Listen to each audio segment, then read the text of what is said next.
Bharat Ratna doctor Babasaheb Ambedkar यांनी दिलेले संविधानच देशाचं अखंडत्व टिकवू शकते, असं प्रतिपादन अहिल्यानगर शिवसेना ठाकरे गटाचे महानगर प्रमुख किरण काळे यांनी केले। भारतरत्न डॉक्टर बाबासाहेब आंबेडकर यांच्या जयंतीनिमित्त त्यांच्या पुतळ्याला पुष्पहार अर्पण करत अभिवादन केल्यानंतर त्यांच्या नावाचा जयघोष करण्यात आला।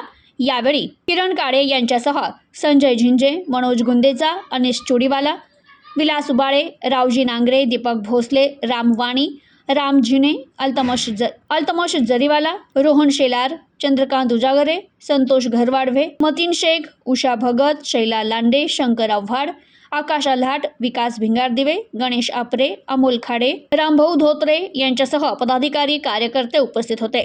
यावेळी बोलताना किरण काळे म्हणाले की आज देशात परिस्थिती चिघळण्याचा प्रयत्न काही लोक करतायत। आपल्या राजकीय अजेंड्यासाठी देशाला अस्थिर करण्याचा डाव काही प्रवृत्ती राबवत आहे, मात्र देशाला स्थिर एक संघ ठेवण्याची ताकद देशाच्या संविधानात आहे। डॉक्टर बाबासाहेब आंबेडकर यांनी शिका, संघटित व्हा आणि संघर्ष करा असा संदेश समाजाला दिलाय। शिक्षणाच्या बाबतीत आपण पुढे आलो आहोत, मात्र आज देशात ज्या पद्धतीनं देश तोडण्याच्या कृती सुरू आहे त्या कृतींच्या विरोधात लढण्यासाठी त्यांच्या विचारांप्रमाणे संघटित होऊन संघर्ष करण्यासाठी सज्ज होण्याची गरज आहे। काही लोकांना देशाचं संविधान नको आहे, त्यांना मनुस्मृती पुन्हा आणायची आहे। हे षडयंत्र रोखण्याचं काम आपल्याला संघटितपणे करावं लागेल। संविधानाचा जागर करण्याची पुन्हा एकदा वेळ आली आहे। शांततेचा विचार घेऊन समाजविघातक प्रवृत्तींपासून समाजाला वाचवण्यासाठी काम करण्याची गरज असल्याचं प्रतिपादन यावेळी किरण काळे यांनी केलंय। Bureau report, news today 24, Ahilyanagar.